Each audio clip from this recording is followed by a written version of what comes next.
nyako team nyako dog back to basic nyako man nyako wanyo local academies region one first nyako fund sports nyako make sure ni nyithindo neno ni gini sani kijo parent wacho ni mpira ngi makonyi we mpira nyaki make sure ni timo gimoro ma nyithindo neno ma parents neno ni sports no chudo kama nyako ya academies nyako walos work partnership with high schools because high school in a chill from my production of talent team come on getting in a thema near high school like one gay Aroko Aroko ni highway come on the time Morocco tipo highway again near molo mobedo go okay niso ni ko production mare matimore come on gimanya kwa team kendo nyako make sure ni wa train coaches, new teachers, coaches. Ngini kajo punya gil coaches. Sama production team ya high school cha. So you think you do the right thing, the right coaching. Kuru sasa mo team coaching, coaching courses. Make sure ni 50% mar coaches madi course. Gin referee, gin teachers in high school. Come on. Kan kuru jogwen ketwa 50%, teachers 50%. Kache kama ntendo tie. Come on. Almost every day. Kesa donje thuolo ni mar bedo koyieri bedo jakanyo mane ineno weche mag tuke mag adhula Pachoka higni 3-4 mabiro ka chalo nade kapo ni do thuolo no mondo mi kori ta kadro mi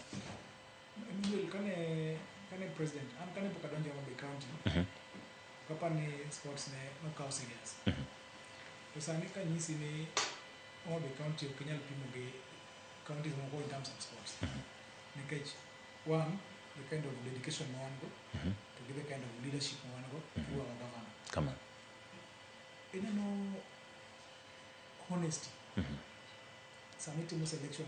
kana donjo office to wadhi watero team mar county waloso team mar Kenya Youth Inter County Games in Trankanith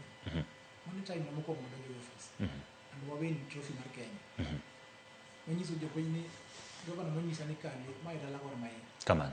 unge monego binyo ngeko mpira maingo ehe wadhi Trankanith wakelo kono jo Kenya wacho ni kalekia mano mago fluke ya no temane kendo aloso team ehe adhi Talanta hela bonjo mo be chamo 5 million Nairobi ka Nyayo ka come on mano dongoro mnyisi ni gima mako na timo ta adeli come on kani watimo governors tournament hapa ni governor Gladys Wanga mo sibiru kati mo tournament chakre kind women come on no chako in 2018 last year president no biro kawatimo tournament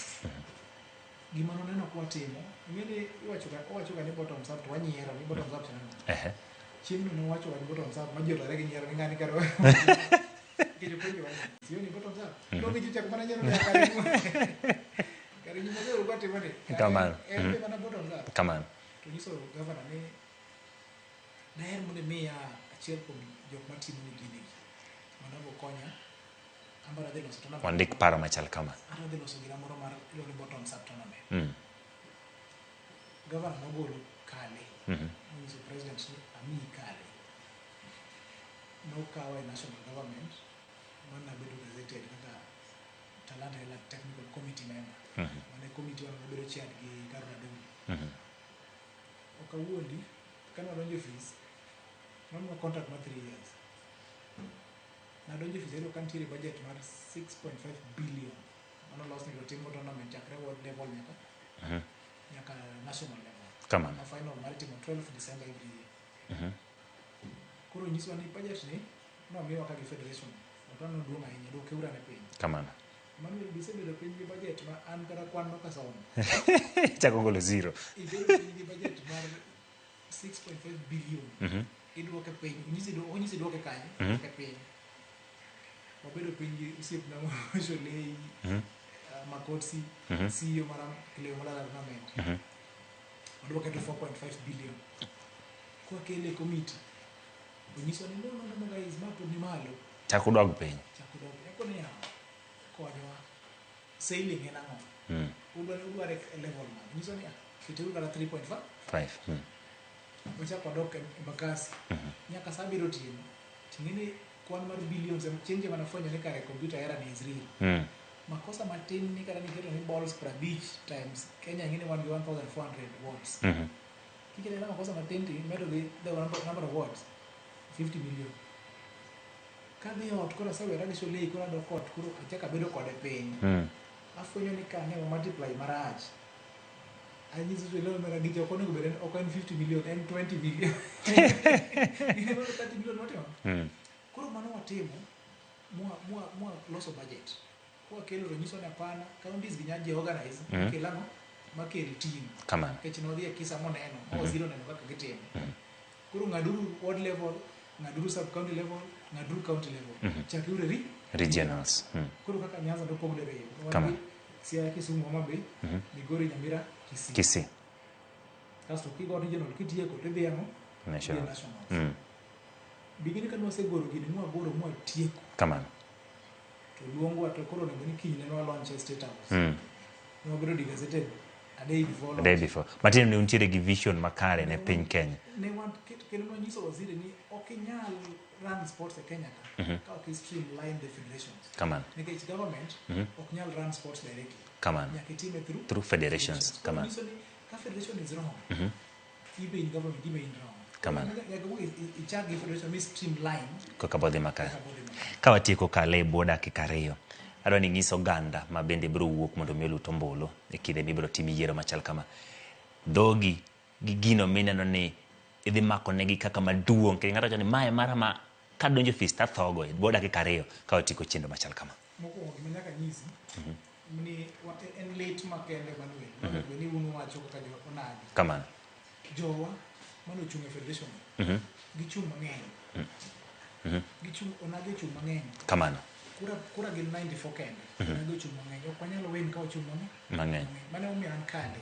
ana support ng'ato ni Hussein Mohamed kamano Hussein Mohamed the president of the federation kamano and I believe ni it means well for grassroots football kura I don't know gonna kura Nyanza kaka neck man kamano mondo dwok football back to mono ng'eyo luora no eno kiloso list mar Olympics na athletics kamano onge jaluo ndiko nyinge kamano and Kenya is just okay wan ko los list madhi World Cup gi jaluo mang'eny kata ko lo Harambee Stars kaka no lo jaluo no tugo no lo jaluo ko nyisi yan kale mondo tije maduong kaka nyalo timao mabi kamano kaka abro make sure ni team Kenya bok tinane maklo in fact an kadonjo Kenya no be be technical kamano the technical area ok ni technical bench technical area matayo chendo mad deal gi national teams selections mad deal gi coaching villages mad deal gi training of referees kamano mane kama joge wane go bendi ora ni ka yiero referees kamano to joluo mane gi referees mang'eny kamano kinyo the most qualified coaches luo Nyanza mane kama ni jama chal kamano train coaches mang'eny mane vision madwaro mondo jitimo amo mi aparo ni an the best candidate ne Nyanza region erokamano nyakwaro mogino waloso kanyo kod Collins Kale kendo winjo ok en ng'at mobira kanyo kaka wache no biro nikech oluonge ni ji nitiere but osenyiswa mago mosebedo ka otimo e kinde ma bende gesani en director mar weche mag tuke miye gimogik kapok atieko kanyo akwayo governors kamano mondo gimi directors kamano kamano kamano kamano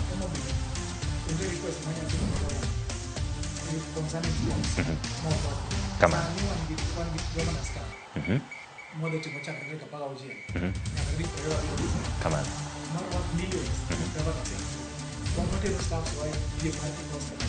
kamano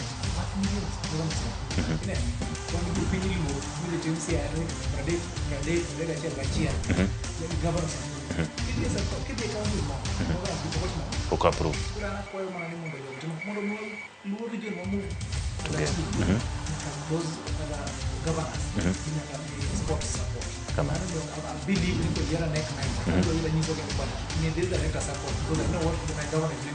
kamano erokamano winjo kanyo kwayo mare mogik ne governors mawuok e gwenge makaluo mondo mi osir weche mag tuke jogo moket ni gin director matayo chenro mag tuke counties omisir kendo nyiswa gimomiyo owuok oko mar mondo mi one ni weche mag tuke kochakre gwenge mag Nyanza nyaka Kenya mangima omak kendo ta makaro kamano Collins Kale kumiru thuolo machal kamano nyakwaro Mgajwang kik idhi mabor nikech ka waduogo bang' ma to Milton Ochieng ka uno nyiso kaka igo adhong matiende ni adhong be nyaka go mana boxing omiyo kawo mana yweyo machuok ka waduogo wadonje weche mag boxing